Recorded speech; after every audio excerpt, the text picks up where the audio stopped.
What's up, Roku fans?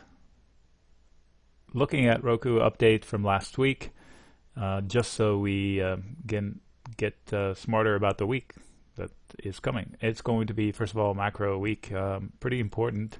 We have a whole bunch of stuff. Powell speaking again. Man, that guy talks every week now. And also, we have the jobs number. So you have to remember that it's going to be a lot of there's going to be a burst up or down, we don't know, based on the report, because sentiment. That's the only variable right now, is sentiment, because we know that the economies are in the toilet, and we have the structure that favors the bulls in the charts. So the third ingredient is sentiment, and that is in limbo. It is fickle, so I can't tell you we're going to go up or down, but I can tell you it should be a good move. So Roku is a momentum stock. It's one of the momos, and it runs fast in both directions, so be careful. All right. So the discussion last time was based on, is this a breakout of inverse head and shoulder like pattern that takes to 170 or not? And so far we've planned it and covered it pretty well. And I think I have some insight on it this time that should help people invest in it. So we have last time I remember the discussion from the video was, I said we have a neckline, a descending trend, a lower high trend, and I discussed the fact that, sorry about that, this is a little above the trend, that's fine. And I said, some people like to chase the breakout as soon as it happens. And if somebody did that, probably they got faked out by this little poke. I prefer to see the level break. So I wanted to see this level break before I can chase it. And then this will be another level that is pretty tough. So I still have my triggers. I have 1, 2 triggers. Usually I'm conservative, so I skip the first trigger. I just want to have eyeballs on it. I would chase probably the second trigger. And there are a whole bunch of little fail points right there. I have to pay attention to them, and I'll show you why in a little bit. So we also have a higher low. So I can tell you that shit's going to happen soon. And it doesn't take a genius to figure that out. But some people don't pay attention to that kind of thing. The range went from here into a point. This or that are coming. So we will see if they're going to retest this, and if they retest the 100 and fail again, if they retest the 100 again and fail this time, it will come down to 80. And before you get pissed off, I'm not calling it's falling to 80. I've had these nuts comments sometimes. Oh, you said it's going to 80 or 30. No, I did not. I said if this fails, then it's going to 80. Yes, and if this breaks out, it's going to 160-ish. So it's going to go high and low if it breaks one or the other patterns. Because when you attack a neckline over and over, and then you finally break through the neckline, you're going to overshoot in that direction. I can't tell you which way it's going, but I can tell you as soon as it breaks one level, you can trade that other one. So what do? You don't buy and wait. I don't buy and wait. I wait for the trigger, and when the trigger comes, I know what to buy. Puts or calls, and where. So that's the plan on this one. It's as simple as that. And I'm going to show you another reason why it's important to change timelines. So this is a one-day chart. But before I change the timeline, I want to show you something. So sometimes I look at a chart. I don't need anything. I don't need indicators. I don't need lines. I don't need volume profile. I need eyeballs. And some candles just pop out. Okay, this candle in particular pops out, in my opinion. It is the candle that started this huge rally, and it is a huge doji. I don't know if you know that term or not, but I've covered it before. You can hardly see the stomach of it, right? So it opened here. They hated it. They loved it. And then they didn't know what to do with it, so they closed it exactly almost where they opened. So that's complete indecision on that day, whatever that day, on the earnings. And then after that, they decided, you know what? Woo! Oh, so this was the earnings reaction. So it fell. They traded wildly, and they decided, oh, the earnings are great. Let's go.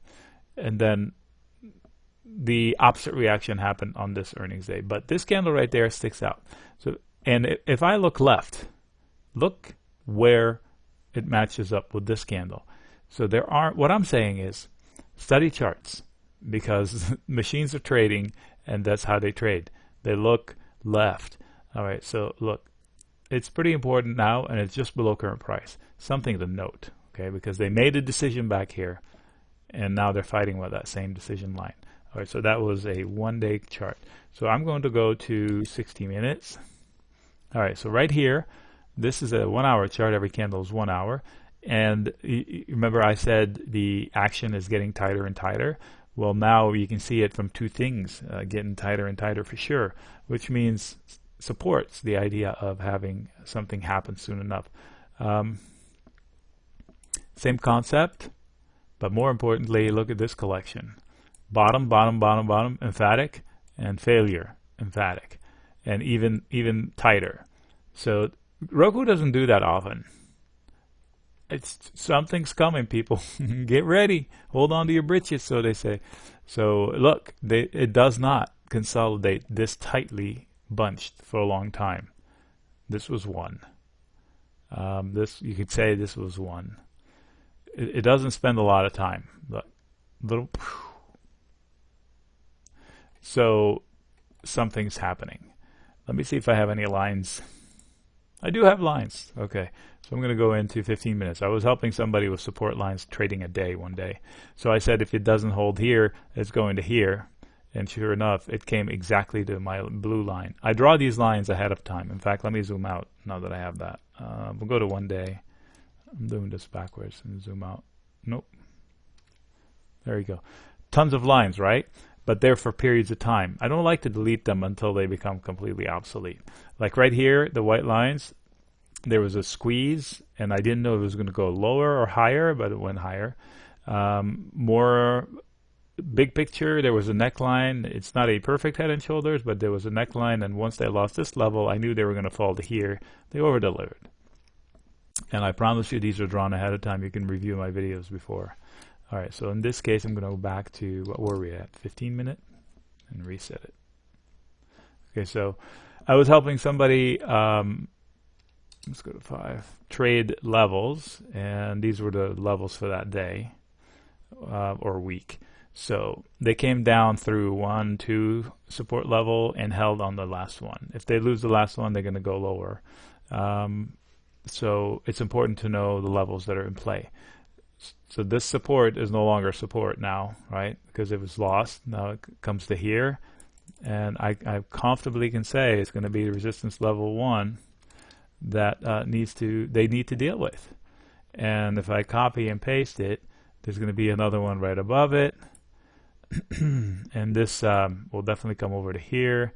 It's not resistance 2, whatever the number is. It's just resistance. And this stands also same place, and this also. They're still the same resistances up there.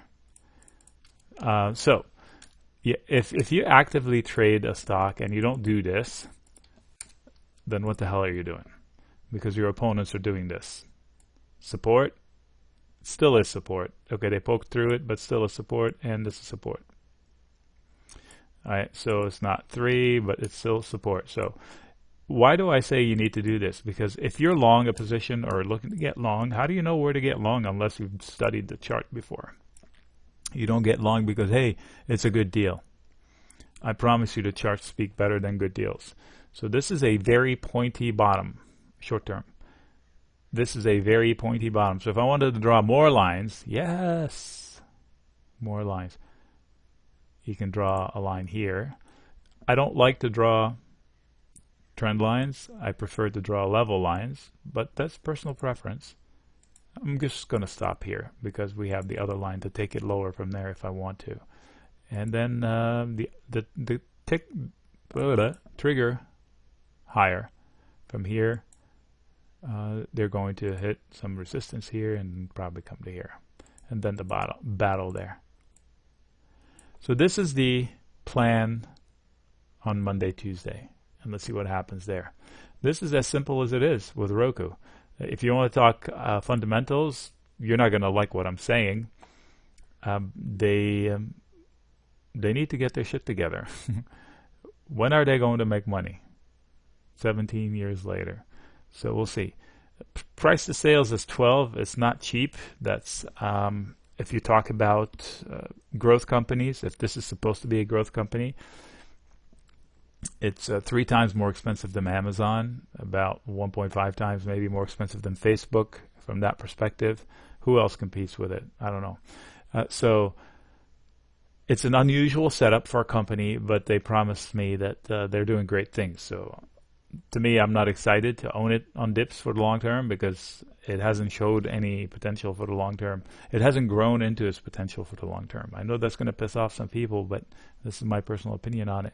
I don't short it based on that fact. In fact, I believe in the sentiment on it, and it's probably a buy the dip stock at all times. A very serious dip, whoa, will get me long the stock by selling puts. So, speaking of cancel, whatever that happened. Speaking of a place to buy the disaster dip, this would be a gift. Anywhere near that, I would sell puts in it. All right, Nick signing out. Oh, join the group. We do this all day, every day in the chat room, and boy, has it been fun lately. I mean, we're talking like super fun. No jerks in the chat room, so if you are a jerk, please don't join. Later.